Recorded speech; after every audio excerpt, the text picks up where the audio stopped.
नमस्कार दोस्तों। एक बार फिर से आप सभी का स्वागत है।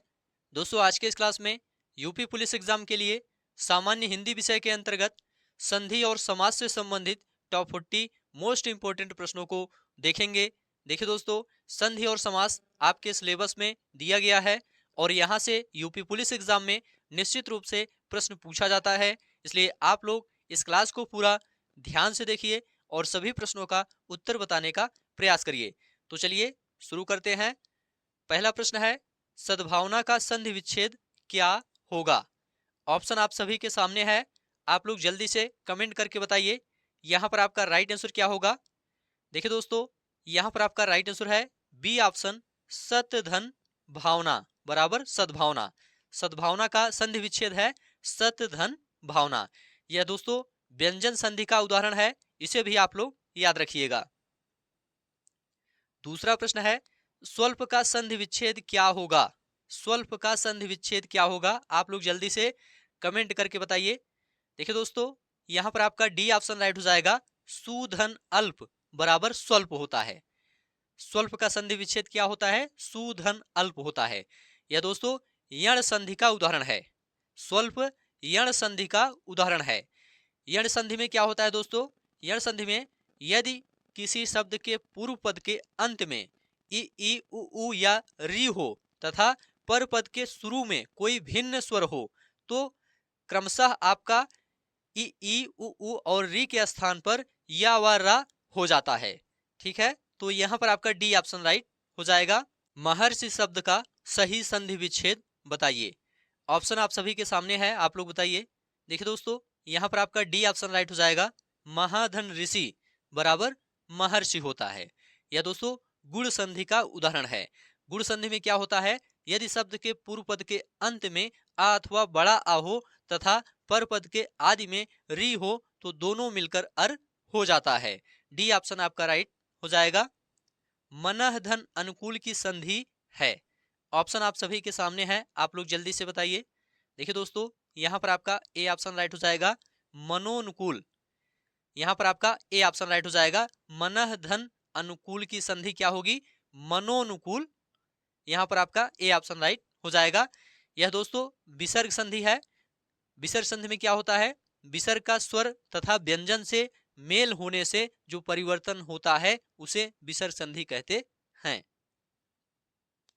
इत्यादि शब्द का सही संधि विच्छेद बताइए।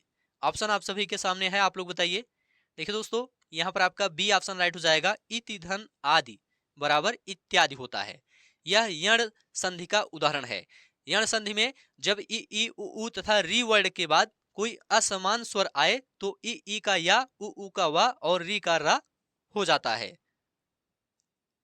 शुभेच्छा का संधि विच्छेद है। ऑप्शन आप सभी के सामने है, आप लोग बताइए यहाँ पर आपका राइट आंसर क्या होगा। देखिए दोस्तों, यहाँ पर आपका बी ऑप्शन राइट हो जाएगा, शुभ धन इच्छा बराबर शुभेच्छा होता है। यह गुण संधि का उदाहरण है।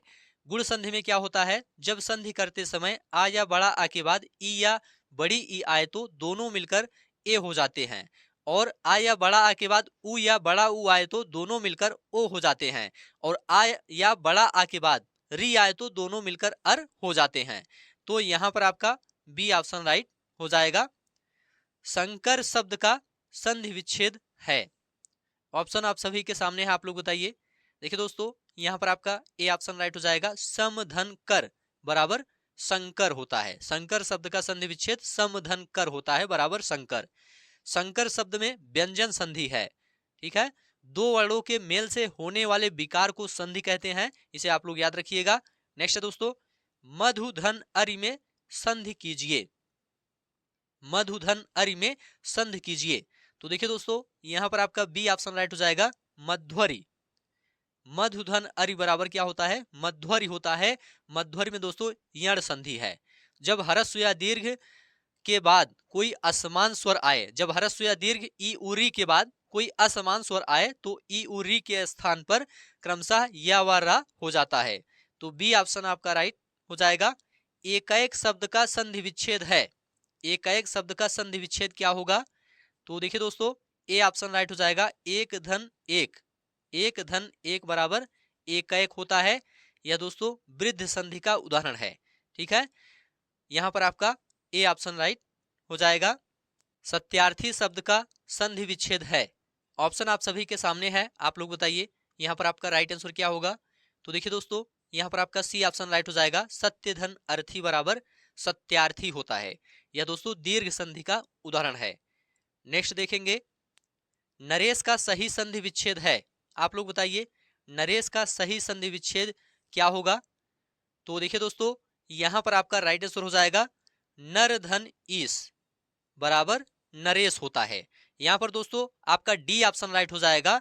नर धन ईस बराबर क्या होता है, नरेश होता है। यह दोस्तों गुण संधि का उदाहरण है।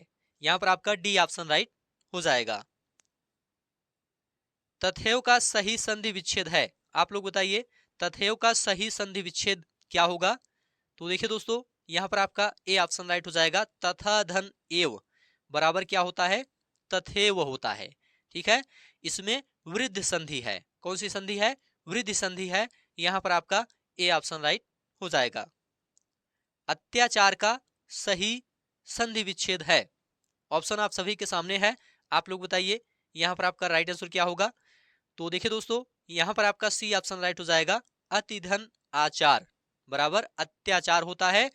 यहां पर आपका सी ऑप्शन राइट हो जाएगा। अतिधन आचार, अतिधन आचार बराबर अत्याचार। नाविक का सही संधि विच्छेद है। ऑप्शन आप सभी के सामने है, आप लोग बताइए। देखिए दोस्तों, यहां पर आपका बी ऑप्शन राइट हो जाएगा। नौ धन इक बराबर नाविक होता है। इसमें अयादि संधि है। कौन सी संधि है, अयादि संधि है। यहां पर आपका बी ऑप्शन राइट हो जाएगा। उज्जवल का सही संधि विच्छेद है। आप लोग बताइए उज्जवल का सही संधि विच्छेद क्या होगा। तो यहां पर आपका ए ऑप्शन राइट हो जाएगा। उत धन ज्वल बराबर उज्जवल होता है। ठीक है, इसमें व्यंजन संधि है। ए ऑप्शन आपका राइट हो जाएगा। नेक्स्ट है, दिगंबर का सही संधि विच्छेद है। दिगंबर का सही संधि विच्छेद क्या है, आप लोग बताइए। देखिए दोस्तों, यहां पर आपका डी ऑप्शन राइट हो जाएगा। दिक धन अंबर बराबर दिगंबर होता है। इसमें व्यंजन संधि है, इसे भी आप लोग याद रखिएगा। संधि के कितने भेद होते हैं। ऑप्शन आप सभी के सामने है, आप लोग बताइए। देखिए दोस्तों, यहां पर आपका सी ऑप्शन राइट हो जाएगा। तीन। संधि के तीन भेद होते हैं। कौन कौन, स्वर संधि, व्यंजन संधि और विसर्ग संधि। सी ऑप्शन आपका राइट हो जाएगा। पुस्तकालय में कौन सी संधि है। ऑप्शन आप सभी के सामने है, आप लोग बताइए। देखिए दोस्तों, यहां पर आपका ए ऑप्शन राइट हो जाएगा। दीर्घ संधि। पुस्तकालय में दीर्घ संधि है। पुस्तकालय, पुस्तक धन आलय बराबर पुस्तकालय होता है। इसमें दीर्घ संधि है। ए ऑप्शन आपका राइट हो जाएगा। अभिधन उदय की संधि कीजिए। अभिधन उदय की संधि कीजिए।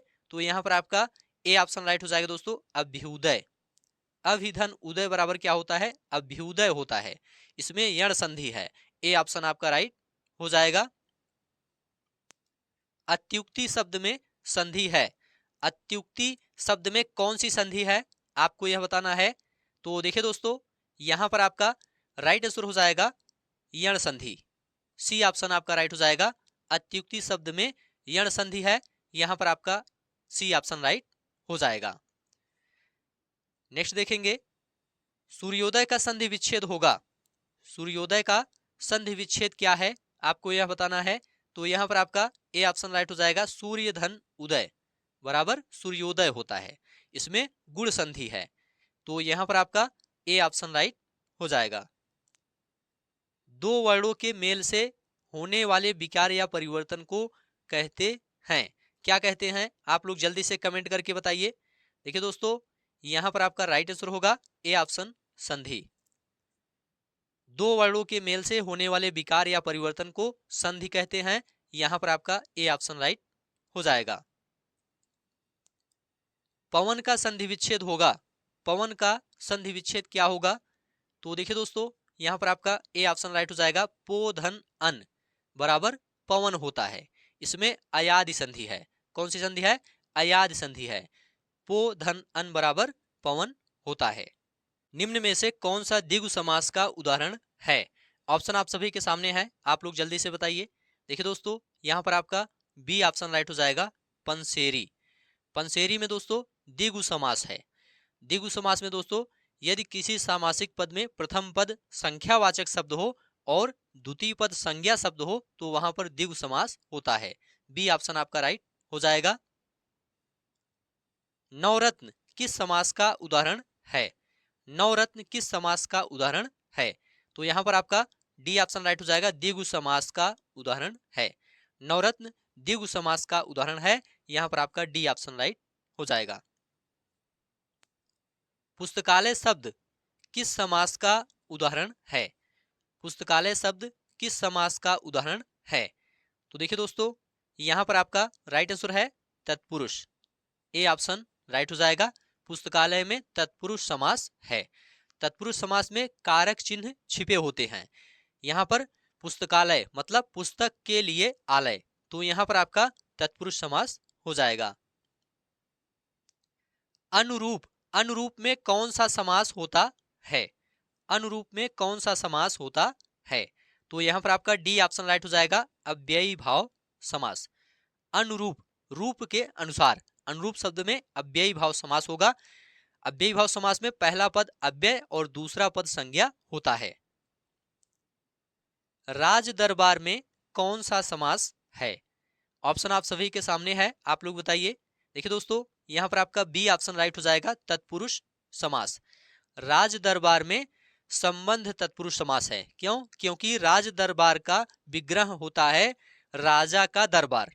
यहां पर दोस्तों संबंध कारक विभक्ति का प्रयुक्त हुआ है, इसलिए यहां पर आपका संबंध तत्पुरुष समास हो जाएगा। देशभक्ति में कौन सा समास है? आप लोग जल्दी से बताइए, देशभक्ति में कौन सा समास है? तो यहां पर आपका बी ऑप्शन राइट हो जाएगा, तत्पुरुष समास है। देशभक्ति में तत्पुरुष समास है, इसका समास विग्रह है देश के लिए भक्ति। पंचवटी में कौन सा समास है? आप लोग बताइए। देखिए दोस्तों, यहां पर आपका सी ऑप्शन राइट हो जाएगा, द्विगु समास है। पंचवटी में द्विगु समास है, इसका विग्रह पांच वटों का समाहार। जिस समास का पूर्व पद संख्यावाचक हो उसे द्विगु समास कहते हैं। सी ऑप्शन आपका राइट हो जाएगा। यथा संभव में कौन सा समास है? यथा संभव में कौन सा समास है? यहां पर आपका ए ऑप्शन राइट हो जाएगा दोस्तों, अव्ययी भाव समास। यथा संभव में अव्ययी भाव समास है, ए ऑप्शन आपका राइट हो जाएगा। समास के पदों को अलग करने को क्या कहा जाता है? समास के पदों को अलग करने को क्या कहा जाता है? तो यहां पर आपका सी ऑप्शन राइट हो जाएगा, विग्रह। सी ऑप्शन आपका राइट हो जाएगा, समास के पदों को अलग करने को विग्रह कहा जाता है। और याद रखिएगा, वर्णों के मेल को संधि कहते हैं तथा अलगाव को विच्छेद कहते हैं। नेक्स्ट है दोस्तों, नीलांबर शब्द में कौन सा समास है? नीलांबर शब्द में कौन सा समास है? तो यहां पर आपका डी ऑप्शन राइट हो जाएगा, कर्मधारय समास है। नीलांबर शब्द में कर्मधारय समास है, यहां पर आपका डी ऑप्शन राइट हो जाएगा। इस समास में दोस्तों पहला पद विशेषण और दूसरा पद विशेष होता है। याद रखिएगा, कर्मधारय समास में पहला पद विशेषण और दूसरा पद विशेष होता है। तिरंगा में कौन सा समास है? तिरंगा में कौन सा समास है? तो यहां पर आपका बी ऑप्शन राइट हो जाएगा, द्विगु समास है। तिरंगा शब्द में द्विगु समास है, यहां पर आपका बी ऑप्शन राइट हो जाएगा। जिस समास का कोई पद प्रधान नहीं होता उसे कहते हैं, क्या कहते हैं? उसे दोस्तों बहुब्रीहि समास कहते हैं। जिस समास में कोई पद प्रधान नहीं होता तथा दोनों पद मिलकर किसी तीसरे पद की प्रधानता की ओर संकेत करते हैं, वहां पर बहुब्रीहि समास होता है। जैसे लंबोदर, लंबा है उदर जिसका, अर्थात भगवान गणेश। चतुर्भुज, चार है भुजाएं जिसकी, अर्थात भगवान विष्णु। तो यहां पर आपका डी ऑप्शन राइट हो जाएगा। बहुब्रीहि समास का उदाहरण कौन सा है? ऑप्शन आप सभी के सामने है, आप लोग जल्दी से बताइए। देखिए दोस्तों, यहां पर आपका सी ऑप्शन राइट हो जाएगा, चतुर्भुज। चतुर्भुज दोस्तों ये बहुब्रीहि समास का उदाहरण है। बहुब्रीहि समास में कोई भी शब्द प्रधान नहीं होता, दोनों शब्द मिलकर एक नया अर्थ प्रकट करते हैं। चतुर्भुज, चार है भुजाएं जिसके, अर्थात भगवान विष्णु। तो यहां पर आपका सी ऑप्शन राइट हो जाएगा। राजपुत्र में कौन सा समास है? ऑप्शन आप सभी के सामने है, आप लोग बताइए। देखिए दोस्तों, राजपुत्र में तत्पुरुष समास है, यहां पर आपका ए ऑप्शन राइट हो जाएगा। नेक्स्ट है, गंगा जल शब्द में समास का भेद बताइए। गंगा जल शब्द में समास का भेद बताइए। देखिए दोस्तों, यहाँ पर आपका ए ऑप्शन राइट हो जाएगा, तत्पुरुष समास। गंगा जल अर्थात गंगा का जल, इसमें तत्पुरुष समास हो जाएगा, ए ऑप्शन आपका राइट हो जाएगा। नेक्स्ट है सतसई शब्द में, सतसई शब्द में समास का भेद बताइए। ऑप्शन आप सभी के सामने है, आप लोग जल्दी से बताइए। देखिए दोस्तों, यहाँ पर आपका बी ऑप्शन राइट हो जाएगा, द्विगु समास। सतसई शब्द में द्विगु समास है, बी ऑप्शन आपका राइट हो जाएगा। नेक्स्ट है आमरण में कौन सा समास है, आमरण में कौन सा समास है। यहाँ पर आपका बी ऑप्शन राइट हो जाएगा, अव्ययी भाव समास है। आमरण शब्द में अव्ययी भाव समास है, जिस सामासिक शब्द का प्रथम पद प्रधान हो और अव्यय भी हो उसे अव्ययी भाव समास कहते हैं। यहाँ पर आपका बी ऑप्शन राइट हो जाएगा। तो ठीक है दोस्तों, आज की यह क्लास अब यहीं पर समाप्त होती है। ये सभी प्रश्न यूपी पुलिस एग्जाम के लिए काफी ज्यादा इंपॉर्टेंट हैं। यहाँ से यूपी पुलिस एग्जाम में निश्चित रूप से प्रश्न देखने को मिलेगा। उम्मीद है यह क्लास आपको अच्छा लगा है तो चैनल को सब्सक्राइब करिए, दोस्तों में शेयर करिए और कमेंट में लिखकर जरूर बताइए।